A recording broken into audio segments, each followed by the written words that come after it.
Hello friends, मैं दीपक sir अपने YouTube channel Sunny days tutorial में आप सभी का एक बार फिर से हम हार्दिक स्वागत आप सभी को करते हैं। आज हमें एक नए वीडियो लेकर आए हैं, जिस वीडियो में हम बात करने वाले हैं मैट्रिक बोर्ड परीक्षा 2025 के लिए साइंस टॉप 25 क्वेश्चन ऑब्जेक्टिव, और ये सेट नंबर दूसरा होने वाला है। और जो एपिसोड नंबर पहला नहीं देखे हैं वो जाकर इस वीडियो के डिस्क्रिप्शन में लिंक दे दिया गया है, और भी प्ले लिस्ट का लिंक दिया है, क्योंकि आप इसे 10 सेट लेकर आएंगे और 10 सेट का प्ले लिस्ट बना है उसमें, और उसका लिंक इस वीडियो के डिस्क्रिप्शन में दिया है।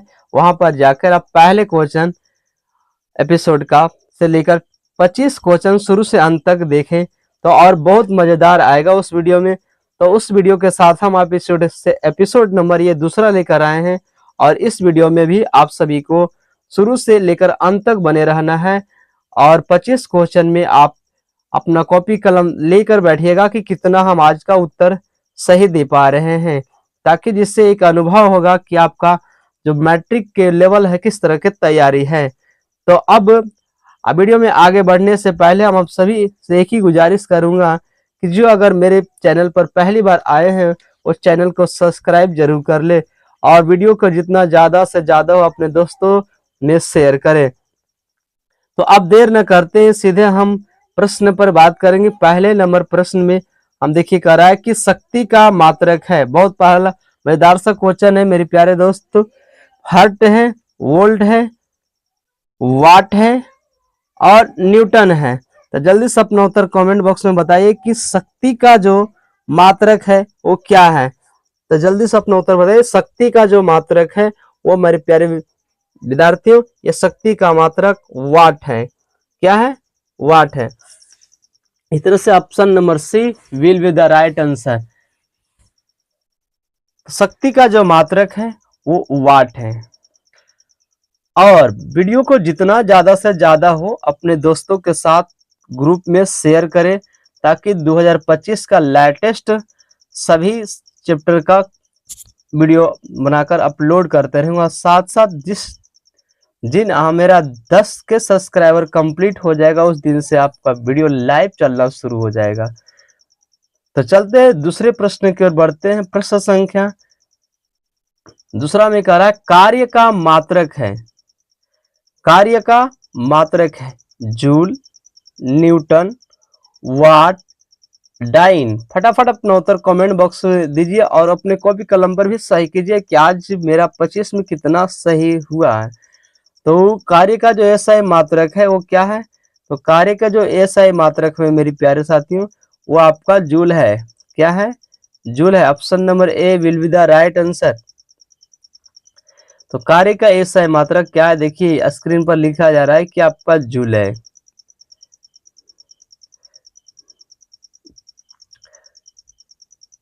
तो क्या है? कार्य का एसआई मात्रक जूल हुआ। इस तरह से अब हम आपको क्या बढ़ेंगे, नेक्स्ट प्रश्न की ओर बढ़ते हैं। अगले प्रश्न में देखिए क्या क्या है। बहुत प्यारा सा शानदार सा क्वेश्चन लेकर आए हैं, और एग्जाम 2025 के लिए बहुत ही यूजफुल होने वाला है। अगले देखिए प्रश्न संख्या आ गया आपका स्क्रीन पर। अगला प्रश्न कहता है कि एम्पियर मापने की इकाई है। क्या? एम्पियर मापने की इकाई है। क्या है भाई एम्पियर नापने की इकाई? वोल्टेज है, विद्युत धारा है, प्रतिरोध है, पावर है। फटाफट अपना उत्तर दे के रखिएगा। आज की सवाल का उत्तर कितना सही कर पाते हैं 25 में मेरे प्यारे साथियों। तो जाइए, एम्पियर का जो मात्रक है विद्युत धारा है। Option number B. क्या है? विद्युत धारा। Option number B will be the right answer. तो इस तरह से आपका सवाल का उत्तर ऑप्शन नंबर बी हो गया, विद्युत धारा। क्या हो गया? विद्युत धारा। अब जो विद्युत धारा है जिसे हम क्या करते हैं, एम्पियर में मापते हैं। इस तरह से जो सवाल का उत्तर हो गया ये आपका हो गया। चलते हैं अब अगले प्रश्न की ओर बढ़ते हैं। देखिए अगले प्रश्न आपका स्क्रीन पर सामने रहा, अब इसका उत्तर दीजिए। इस प्रश्न में बहुत प्यारा सा प्रश्न, कई बार ये आपका बोर्ड एग्जाम में पूछ चुका है। तो देखिए इस सवाल का आप उत्तर दीजिए, क्या होगा इस सवाल का उत्तर। थोड़ा सा कलर चेंज कर लेते हैं।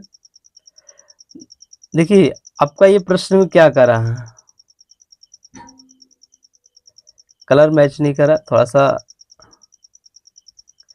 कलर को ठीक से सेट कर ले।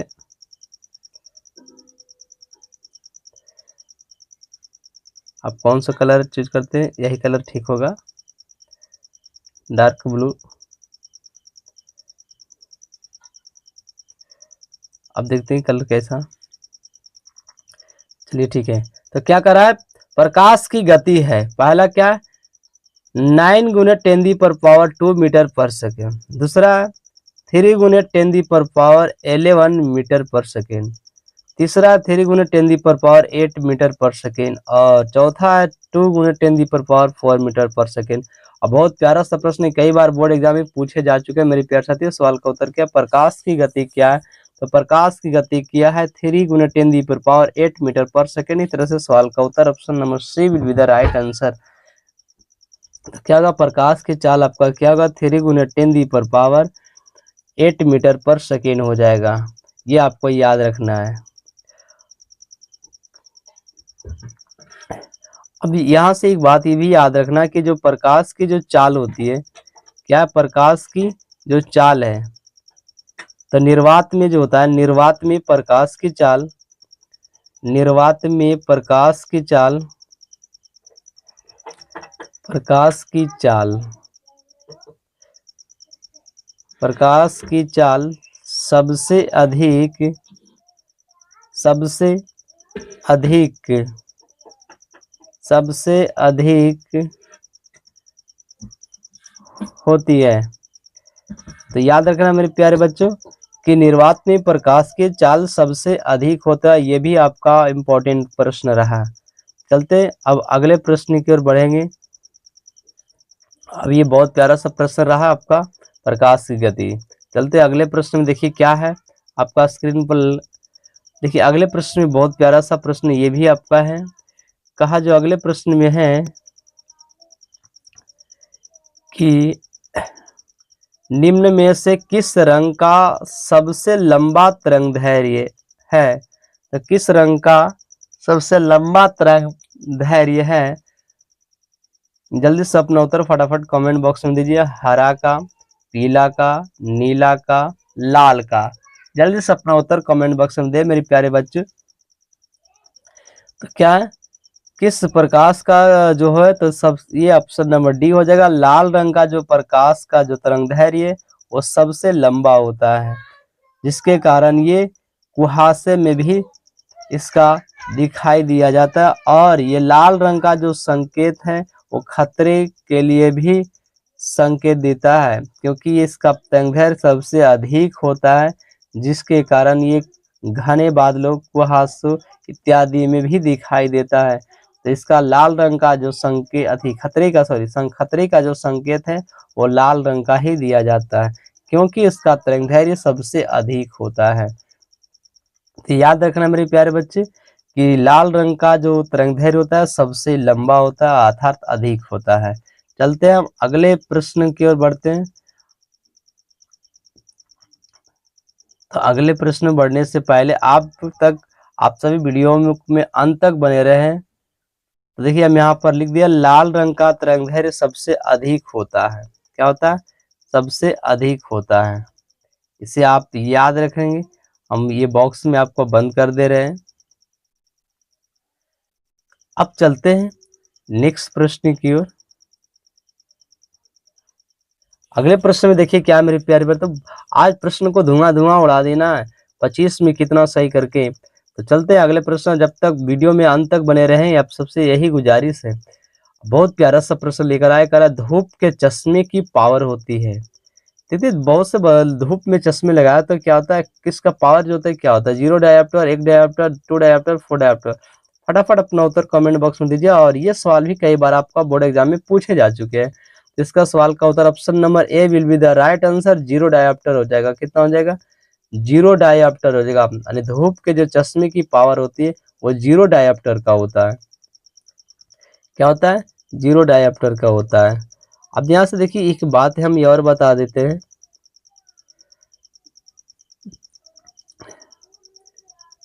क्या बताते हैं, आपको ये ध्यान देना है कि जो लेंस की जो क्षमता है, लेंस की क्षमता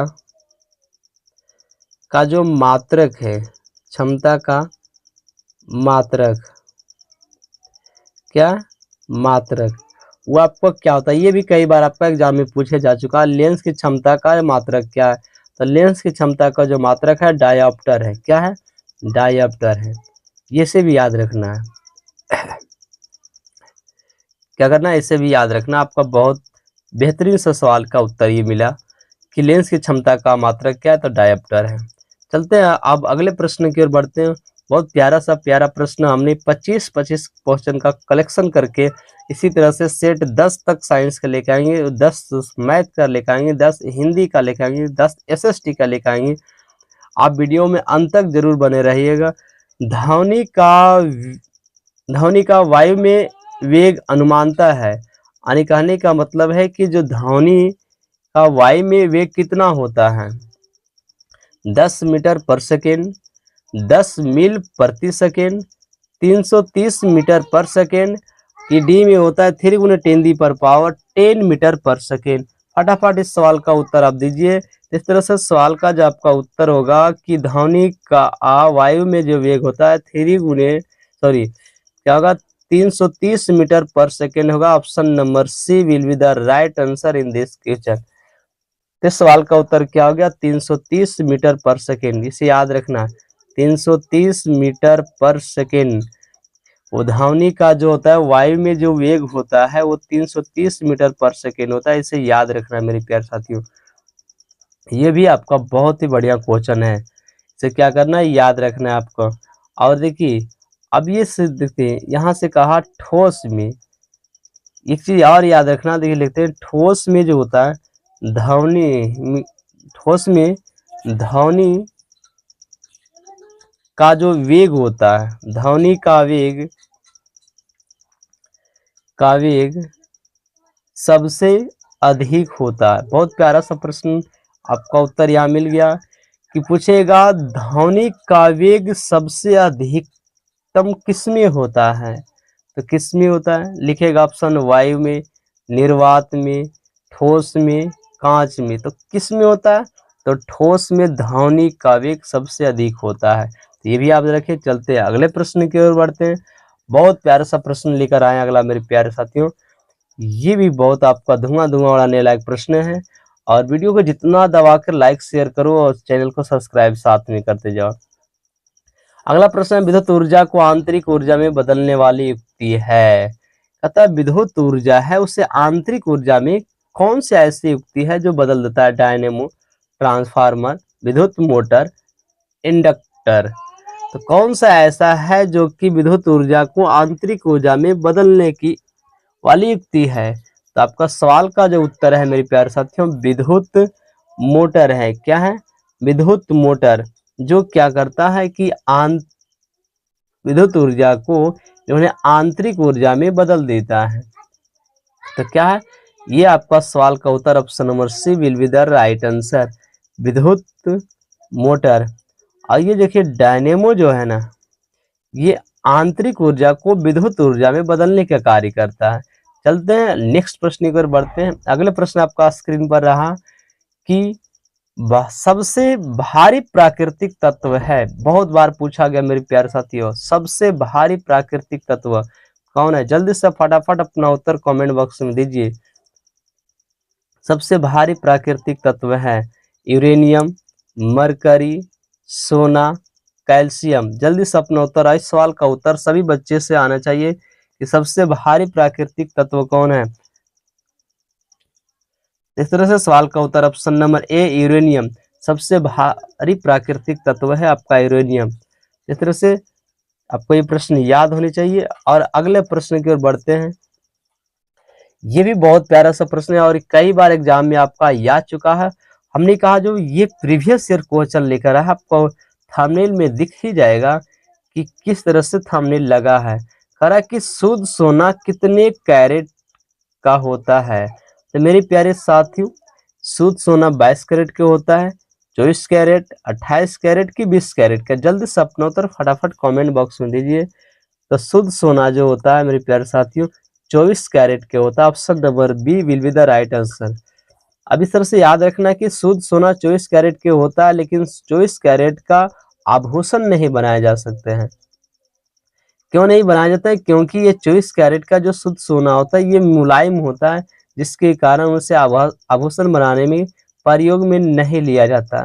तो अब मेरे प्यारे साथियों आपको सवाल उठता होगा कि सर आखिर आभूषण जो बनाने के काम में आता है कितने कैरेट सोना का होता है? तो देखिए आभूषण बनाने के जो होता है ज्वेलर्स वाला जो दुकान वाले जो बनवाते हैं और बनाए जाते हैं, वहां पर या तो आपको 18 कैरेट के मिलेगा या उसमें 22 कैरेट का मिलेगा। 22 कैरेट में रहेगा तो 2 कैरेट का आपका तांबा या दो होगा और उसमें या तो चांदी का मिलावट होगा, तो आपका ठोस जाके बनेगा जब आपका सोना। चलते हैं अगले प्रश्न की ओर बढ़ते हैं। कह रहा है कि पीतल निम्न में किसका मिश्र धातु है? जल्दी से अपना उत्तर फटाफट कमेंट बॉक्स में दीजिए। तांबा और लोहा, जस्ता एवं लोहा, तांबा एवं जस्ता, लोहा एवं निकिल। फटाफट अपना उत्तर कमेंट बॉक्स में दीजिए। सवाल बहुत बेहतरीन है, कई बार परीक्षा में बार बार ही पूछे जा रहे हैं। पीतल निम्न में से किसका मिश्र धातु है? तो देखिए इसे एक ट्रिक से याद रखिएगा। पीतल क्या है? पीतल को हम आप याद रखिएगा पिताजी। क्या लिखेगा? पिताजी। पीतल जो है क्या है? पिताजी। अब ये पिताजी में देखिए जो ये पहला अक्षर आपको पी मिला, क्या मिला? पी से आपका बनेगा पीतल, यानी ये पीतल पूरा हमने लिख दिया। एक क्या लिख दिया? पीतल। अब पीतल जो है मिश्र धातु किसका है? ता से क्या हो जाएगा? आपका तांबा हो जाएगा। क्या हो जाएगा? तांबा। तांबा। और जी से क्या हो जाएगा? आपका जस्ता हो जाएगा। क्या हो जाएगा? जस्ता, यानी जे पूरा जी नहीं लेना है, जस्ता लेना है। क्या लेना है? जस्ता। इस तरह से आपका जो पीतल किसका मिश्र धातु है? तो तांबा और जस्ता का मिश्र धातु है। क्या मेरे प्यारे साथियों? तांबा और जस्ता का मिश्र धातु है। तो फिर सवाल का उत्तर option number C will be the right answer in this question. चलते हैं अगले प्रश्न की ओर बढ़ते हैं। अगले प्रश्न में कहते हैं क्या सवाल का उत्तर होने वाला है। चलते हैं नेक्स्ट प्रश्न की ओर बढ़ते हैं। बहुत प्यारा सा प्रश्न लेकर आए हैं। अगले प्रश्न में कह रहा है मेरे प्यारे साथियों, बहुत खूबसूरत सा सवाल है। कह रहा है कि जंग लगने पर लोहा का भार होता है। बहुत बढ़िया सा प्रश्न है, कई बार ये भी आपका पूछा जा चुका है। जंग लगने पर लोहा का भार बढ़ता है, घटता है, अपरिवर्तित रहता है कि अनिश्चित हो जाता है? जल्दी से अपना उत्तर कमेंट में दीजिए बॉक्स में। क्या होगा सवाल का उत्तर? तो जंग लगने पर लोहा का भार क्या होता है मेरे प्यारे साथियों? तो लोहा का भार बढ़ता है। इस तरह से सवाल का उत्तर option number A will be the right answer. क्या था? जंग लगने पर लोहा का भार बढ़ जाता है। तो क्या होता है? जंग लगने पर लोहा का भार बढ़ता है। तो क्या होता है? यहां से देखिए का लोहा में जंग लगने, लोहा में जंग लगने से लगने से लोहा का भार बढ़ जाता है। क्या होता है? बढ़ जाता है। जैसे सवाल आपका उत्तर ए रहा। तो ये बहुत बढ़िया सा प्रश्न है मेरे प्यारे साथियों, इसे याद रखना। और अगले प्रश्न की ओर बढ़ते हैं। अगले प्रश्न की ओर बढ़ने से पहले आप सभी से रिक्वेस्ट है कि आप वीडियो को बहुत ज़्यादा शेयर करें और सभी लड़कों के साथ सपोर्ट करें जो भी नई जानकारी है। कह रहा है कि भारी जल का रासायनिक फार्मूला क्या? बहुत प्यारा सा प्रश्न है। H2O, D2O, H2CO3, H2S। जल्दी से अपना उत्तर कमेंट बॉक्स में दे मेरे प्यारे साथियों। भारी जल का रासायनिक सूत्र H2O है कि D2O है, ड्यूटेरियम ऑक्साइड इसको बोलते हैं, और H2CO3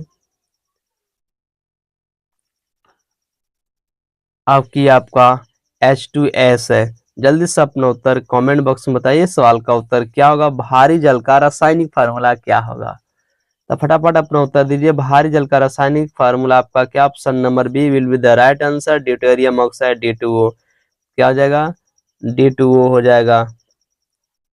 और H2O जो आपका क्या है? जल का सूत्र है। ये भारी जल का नहीं, जल का। अब एक चीज यहाँ से याद रखना मेरे प्यारे साथियों, इससे कई बहुत प्रश्न बनाया जा सकता है। अगले प्रश्न देखो क्या बनता है इसका। कहता है भारी जल का जो उपयोग होता है किस रूप में किया जाता है?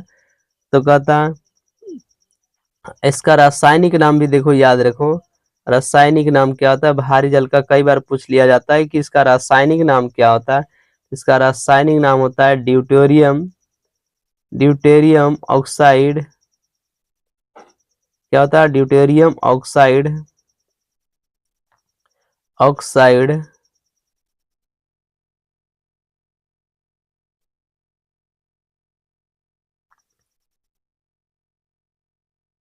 क्या होगा? Deuterium oxide.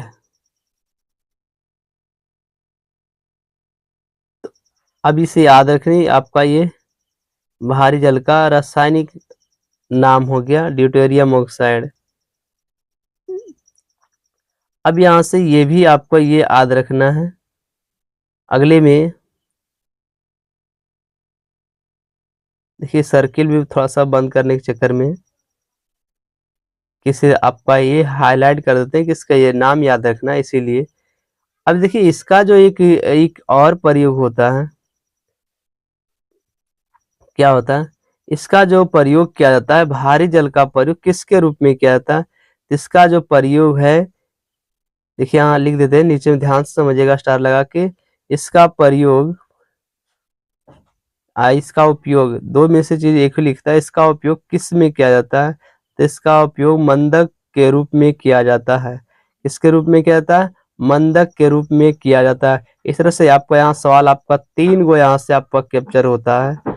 तो इसी तरह से आप वीडियो में बने रहें और सारे वीडियो को हम और सभी ऑप्शन का विस्तार से समझाने की कोशिश करेंगे।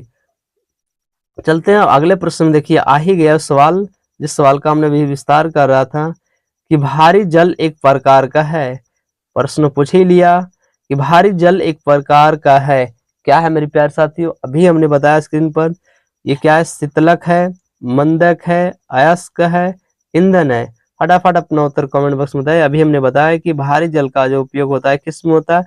तो ये किसके रूप में किया जाता है? ये मंदक के रूप में किया जाता है। इस तरह से सवाल का जो उत्तर आपका हो जाएगा, इस देखिए भारी जल का ऊपर एक प्रकार का क्या है? एक प्रकार का आप क्या है? मंदक है।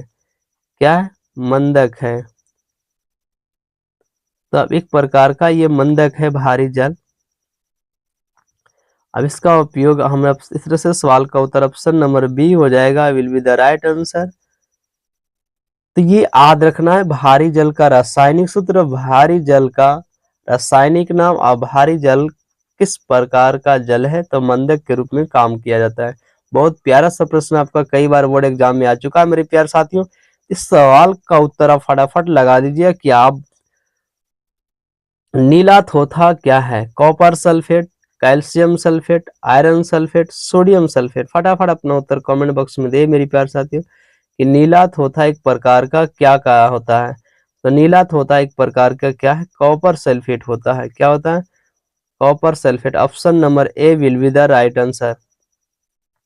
आप सभी का कमेंट बॉक्स में ये मांगना चाह रहे कि कॉपर सल्फेट का रासायनिक सूत्र क्या होता है? फटाफट अपना उत्तर कमेंट बॉक्स में दीजिएगा। यहाँ पे आपका HW का होमवर्क रहा, क्योंकि कई बार उसे उसका फार्मूला भी पूछ लिया जाता है। बहुत प्यारा सा प्रश्न मेरे प्यारे साथी, बहुत प्यारा सा प्रश्न कह रहा है कि गोबर गैस भी प्रमुख तत्व होता है। बहुत प्यारा सा प्रश्न, एक आखिर मत पूछिए, कितना महत्वपूर्ण प्रश्न है। गोबर गैस का प्रमुख तत्व है मीथेन, इथेन, प्रोपेन और की क्लोरीन। बहुत प्यारा सा प्रश्न है। इसका उत्तर तो आप सभी का उत्तरदायित्व तो बनता है कि हमें देना ही है। तो क्या होता है? ये गोबर गैस में मुख्य तत्व क्या होता है? ये मीथेन होता है। क्या होता है? मीथेन होता है मेरे प्यारे साथियों, मीथेन। अब ये कई बार पूछ लिया जाता है, आपका मीथेन का सूत्र भी पूछ लिया जाता है कि इसका रासायनिक सूत्र क्या होता है। या इसका जो मीथेन का सूत्र होता है क्या होता है? मीथेन का रासायनिक सूत्र, का रासायनिक, हमने देखो अगर वीडियो में व्यूज अगर बढ़ाना है और चैनल को सब्सक्राइब करते हुए आगे बढ़ना है तो हम ऐसे प्रश्न को लेते आएंगे जिसमें कि चारों विकल्प का हम एक्सप्लेनेशन करेंगे। थोड़ा सा वीडियो लंबा होगा तो आप वीडियो में बने रहेंगे और जितना ज़्यादा से ज़्यादा वीडियो को शेयर करेंगे अपने दोस्तों के साथ। इस तरह से सवाल का उत्तर आपका क्या हुआ? मीथेन। इसी तरह से हम चारों ऑप्शन का विस्तार करेंगे। यहाँ पर इसलिए नहीं कर रहे हैं कि थोड़ा सा वीडियो लंबा होगा, क्योंकि शॉर्ट वीडियो तो अभी देख ही नहीं रहे सभी, तो ज़्यादा लंबा हो जाएगा तो कहेगा इतना लंबा कौन देख सकता है। अब ये कह रहा है कि इसीलिए आप देखिए मीथेन क्या है, यह एल्केन का प्रथम सदस्य है। यह क्या है? ये भी पूछता है कि एल्केन का प्रथम सदस्य कौन है, या एल्केन ग्रुप का है, या एल्केन ग्रुप का पहला सदस्य है। तो ये भी आपका सवाल यहाँ से बनता है। तो ये बहुत महत्वपूर्ण सवाल है। इस तरह से आप वीडियो में बने रहें और जितना ज़्यादा से ज़्यादा हो शेयर करें। चलते हैं नेक्स्ट प्रश्न की ओर बढ़ते हैं। ये भी आपका बहुत बेहतरीन प्रश्न है, सवाल का उत्तर देना आपका उत्तरदायित्व बनता है। ये प्रश्न तो सभी को याद होना चाहिए। क्या कर रहा है प्रश्न? यूरिया में नाइट्रोजन का प्रतिशत लगभग होता है, यहाँ लगभग लिखना होगा। क्या होगा मेरे प्यारे साथियों? यूरिया में नाइट्रोजन का प्रतिशत लगभग होता है 30, 25, 47, 60।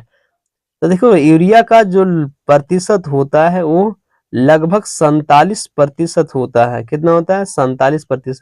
ऐसे तो अगर परफेक्ट बोलेगा तो ये 46% किसी में मिलेगा, या किसी में 46.6% मिलेगा।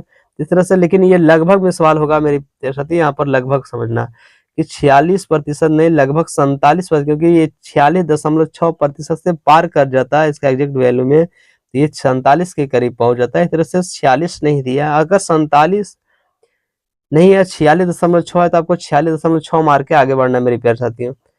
तो अब देखिए अगले प्रश्न में, बहुत प्यारा सा प्रश्न है। अगला प्रश्न देखिए क्या कर रहा है मेरे प्यारे साथियों, बहुत बढ़िया सा प्रश्न। एक परमाणु में 2 के 8 एल इलेक्ट्रॉन है।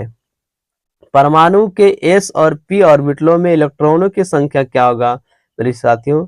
बहुत प्यारा सा प्रश्न देखिए, 2 4, 6 4, 2 6, 8 2। तो आप इस सवाल का उत्तर बेहतरीन ढंग से समझकर देख सकते हैं कि एक परमाणु है। तो इस सवाल का उत्तर आपका क्या होगा? Option number C will be the right answer. 2 और 6 हो जाएंगे। क्या हो जाएंगे? 2 और 6। 2 और 6। अब यहाँ से 2 और 6 जो हुआ, क्योंकि एस में अधिकतम कितने इलेक्ट्रॉन रख सकते हैं, तो एस में अधिकतम आपका, क्योंकि खरा ऑर्बिटलों में इलेक्ट्रॉनों की संख्या तो एस और पी ऑर्बिटल है, तो एस में अधिकतम 2 इलेक्ट्रॉन और पी में 6 इलेक्ट्रॉन रख सकते हैं। इस तरह से इसका 2 और 6 आपका सवाल का उत्तर हो गया। चलते हैं नेक्स्ट प्रश्न की ओर बढ़ते हैं। अगले प्रश्न की ओर बढ़ते हैं मेरे प्यारे साथी, बहुत प्यारा सा प्रश्न, कई बार ये एग्जाम में भी आ चुका है, इसीलिए हम पहले थंबनेल में लगा दिए PYQ प्रीवियस ईयर्स क्वेश्चन, पूछे गए प्रश्नों का हम उत्तर दे लेकर आए सिलेक्टेड करके। शुद्ध जल का पीएच मान होता है 6, 8, 7, 10। जल्दी से अपना उत्तर फटाफट कमेंट बॉक्स में दीजिए मेरे प्यारे साथियों कि शुद्ध जल का पीएच मान कितना होता है। तो शुद्ध जल का जो पीएच मान होता है वो 7 होता है। क्या होता है? 7। तो इस तरह से सवाल का उत्तर option number C will be the right answer हो जाएगा।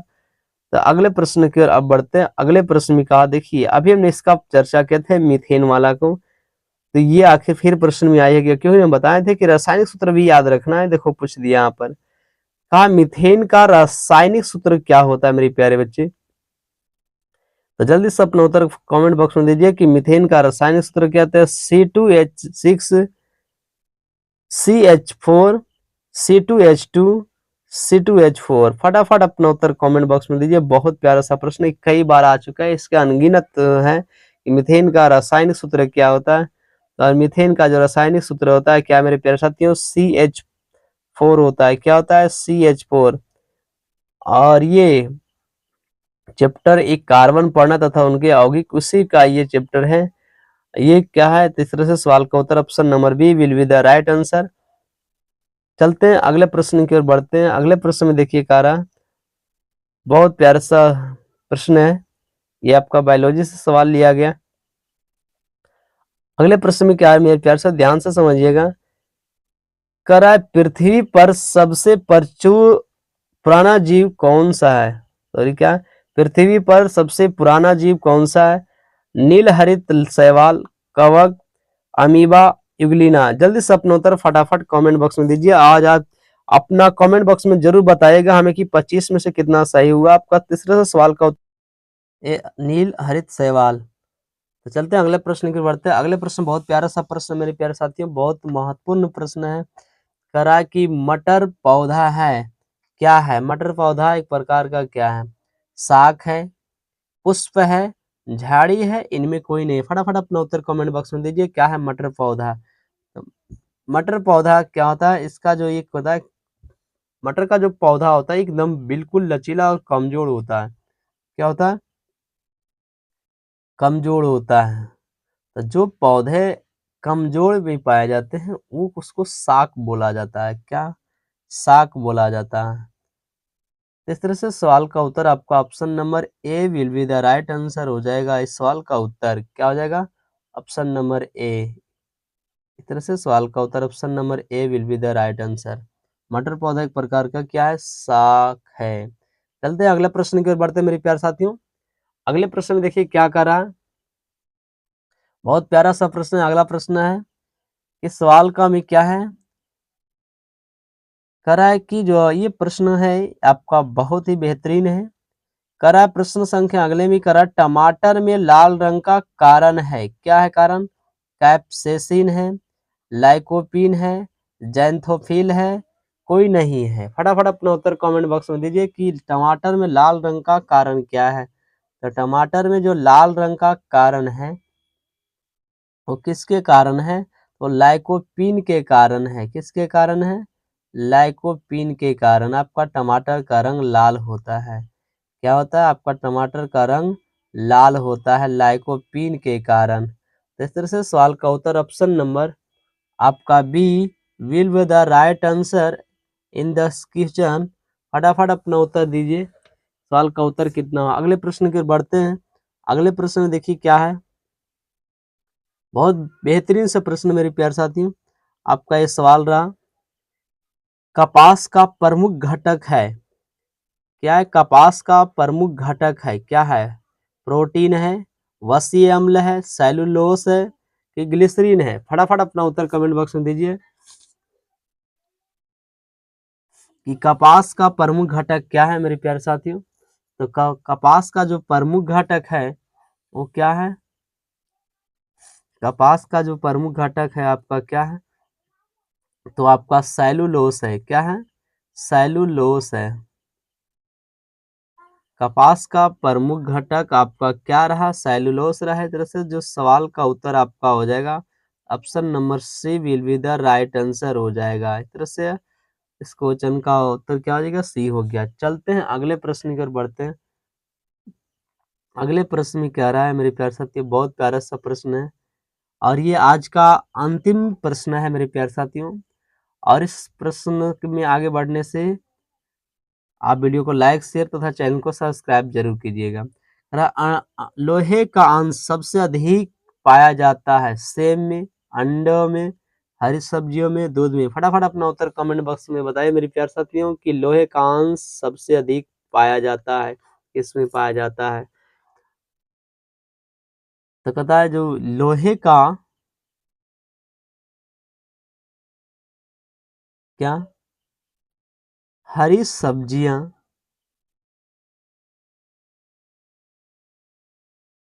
हरी सब्जियां में क्या था? लोहा का अंश, लोहा का अंश सब अधिक पाया जाता है, अधिक मात्रा में पाया जाता है। तो ये याद रखना है कि हरी सब्जियों में लोहा का अंश अधिक मात्रा में पाया जाता है। इस तरह सवाल का उत्तर option number C will be the right answer. और ये आपका अंतिम सवाल था आज का। और अगर मेरा वीडियो अच्छा लगा हो तो वीडियो को लाइक, शेयर तथा चैनल को सब्सक्राइब करते रहे। और वीडियो में कमेंट में बॉक्स में आप जय हिंद जय भारत जरूर लिखें, जिससे आप हमें मोटिवेट होगा। तो थैंक यू, धन्यवाद। इसी तरह से आप वीडियो में बने रहें अंत तक। जय हिंद जय भारत।